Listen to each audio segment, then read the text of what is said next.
Hi, I'm Hull History Nerd, and on this episode we're going to be taking a look at the history of one of Hull's biggest parks. In fact, actually Hull's biggest park, East Park.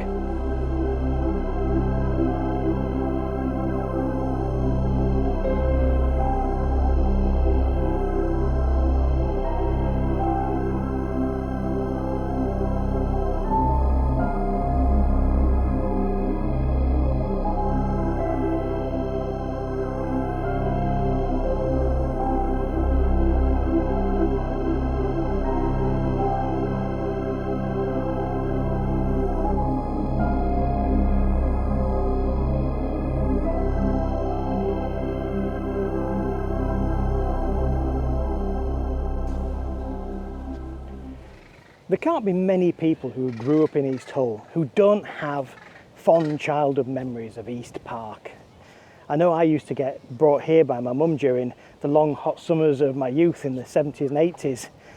And my mum herself used to, she used to go to Mallet Lambert School, but spent a lot of that time actually here in the park, hanging out with Mick Ronson, who was at that point a park keeper, who's commemorated, in fact, in the park by a memorial. And it gave those fond memories to my parents and my grandparents and their grandparents, because this is an old park. It was opened in 1887, but its foundations begin much longer than that, when Pearson Park opened back in 1860.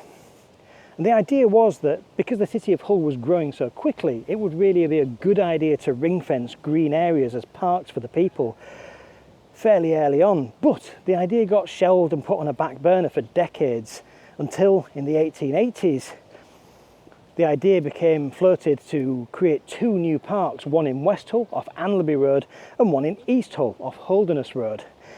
And these parks weren't initially actually named, although there is mention that one of them, possibly this one, was going to be called Victoria Park.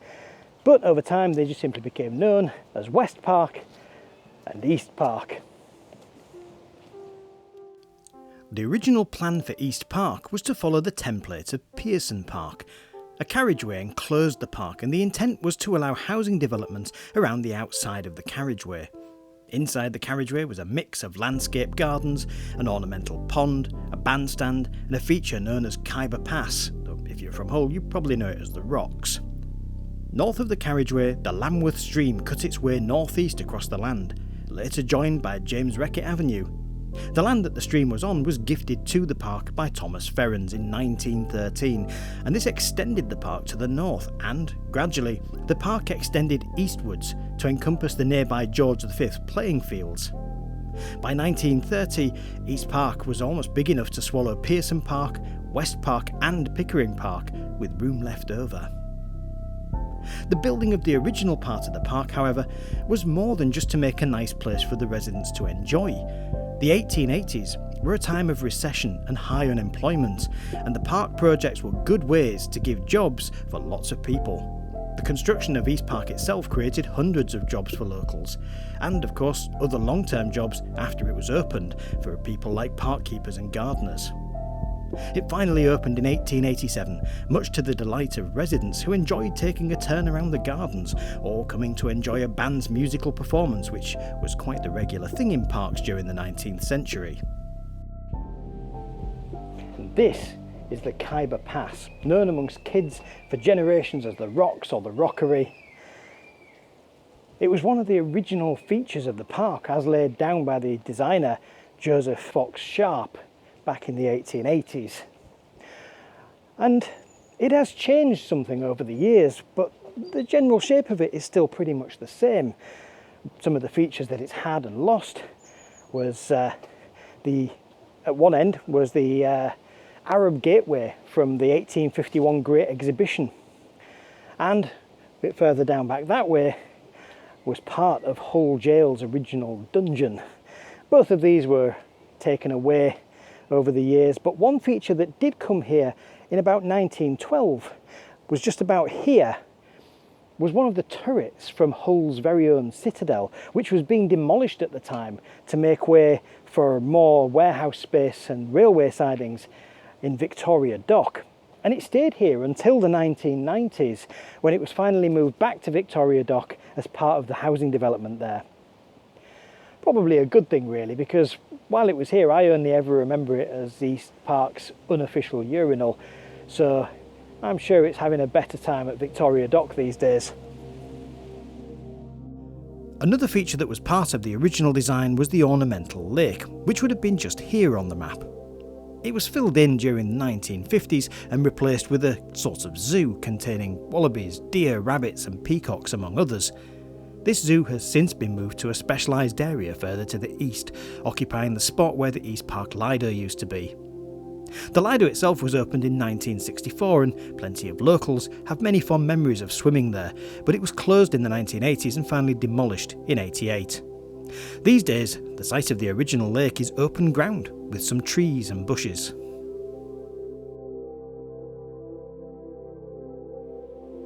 Another of the original features of the park is this, the model yacht lake. And this was a feature of my childhood, because every Sunday morning my granddad would take me to East Park and we'd drive round the carriageway and always check to see whether or not anyone was sailing any boats, and if there were we'd get out and watch them because my granddad was really into his ships. But mostly there wasn't, and we'd just drive on, get some birdseed and feed the ducks. And today, in the 21st century, you don't see many people here with their model boats. It would appear that for remote control stuff, drones are the big thing these days. But that's a far cry from the way it used to be back in the 19th and early 20th centuries. There was a big building here, a big boathouse where they'd keep the model yachts, and they would have flagpoles for the competing teams' flags. And they would have races that were incredibly popular every week. But if we're going to carry on talking about the lakes and ponds of East Park, we won't get much further until we tackle the elephant in the room, the Ferrens Boating Lake. The land that Thomas Ferrens donated to the park in 1913 contained the old Lambworth Stream, which was part of the drainage system originally dug out by the monks of Muse Abbey back in the 12th and 13th centuries. What the park did was to dig out an enormous shallow boating lake, complete with wooded islands, using the drain water to fill it.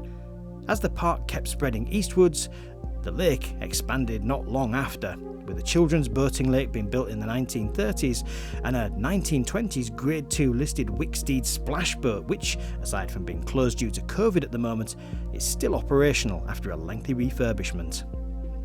Gradually the lake expanded across the entire northern side of the park, crossed in the middle by a two-arched bridge. After the Second World War, the lake was cleaned and the mud cleared from it was used to build up more of the islands. You can still take a rowing boat out around the western end of the lake and around these islands to this very day. The walk around the Ferrens Boating Lake is a long one, but a really pretty one. And it's been kept that way for decades thanks to the work of landscapers and gardeners through the 19th, 20th and into the 21st century. But originally, the land that this lake would have been on was originally intended for housing, because like Pearson Park, the idea was to have a carriageway running all the way around the outside of the park, and then a whole bunch of plots of land sold to build great houses upon. But this was a much more frugal age in the 1890s thanks to recessions, and also the fact that Easthull simply wasn't that developed at that point. It wasn't until the 20th century that the land around the park started to become developed, and rather than being on the green space around the carriageway, this was actually around the main roads that surrounded the park. James Reckitt Avenue to the north, Holderness Road to the south, Ings Road to the east, and Summergangs to the west, and a couple of odd little streets that poke into the park from the south, East Park Avenue and Westminster Avenue. But they were all quite a good way from the actual green area around the carriageway, so that ended up being filled in with things like tennis courts, the model boating lake, and of course the Ferrens Boating Lake. Some of the other features of the park that were added in the early 20th century included the Valley Garden, which in my childhood I used to refer to as a secret way because it felt so enclosed and quiet. And a later addition added in the 1960s was a series of sunken gardens around which was the old zoo on one side and a small aviary on the other. The sunken garden and aviary were removed during regeneration, however, and are now replaced by a cafe building surrounded by a small pond. The initial bandstand is also being reinstated here, as well as an old clock. And they serve very, very good chips in that cafe.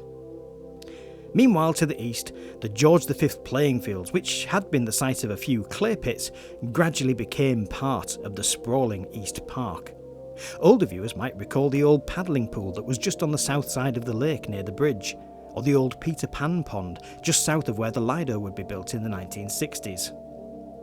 Sadly, the Lido was demolished in the 80s after suffering from vandalism and neglect, but the park has benefited greatly from a series of regeneration projects in recent years, and this side of the park is no exception. On the old grounds of the Lido is now the park's small zoo, where you can see all manner of animals, including deer and alpacas, whose population is carefully managed in order to avoid an alpacalypse. There's a walk through aviary here too, replacing the small aviary that used to exist in the old park. And finally we get to the gates. And these gates are not the original gates. These ones were done in the 1950s, and as you can see, we're decorated with concrete brutalist geometric shapes. Now, I'm not the biggest fan of brutalism. I tend to think it looks a bit miserable and boring, but I do love these gates, and that's partly because as a child, seeing these gates meant that I was in for a really nice day in the park. The other set of gates we really need to look at are these ones over at the back of the park, up in the northwest corner near James Reckitt Avenue, because these weren't originally designed for the park. These were actually from RAF Sutton-on-Hull, which was an RAF station just near the village of Sutton that was responsible during World War II for the manufacture and upkeep of barrage balloons and the training of firefighters. And when it was closed in the 1960s, rather than waste these beautiful gates, they were moved here.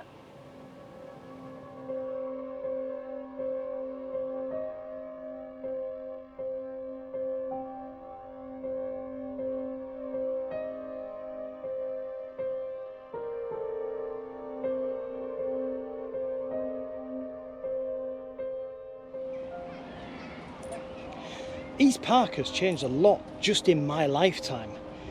It is kind of comforting to know that some of the stuff that I remember from my childhood here, some of the golden memories, are of places that have actually been stood here for about 130 years, if not more, right from the very birth of the park itself.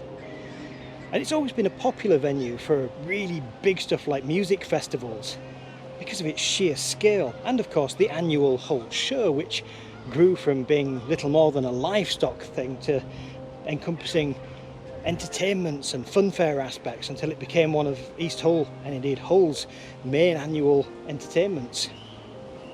And thanks to all the huge amounts of regeneration, it looks set to be around for at least the next 130 years.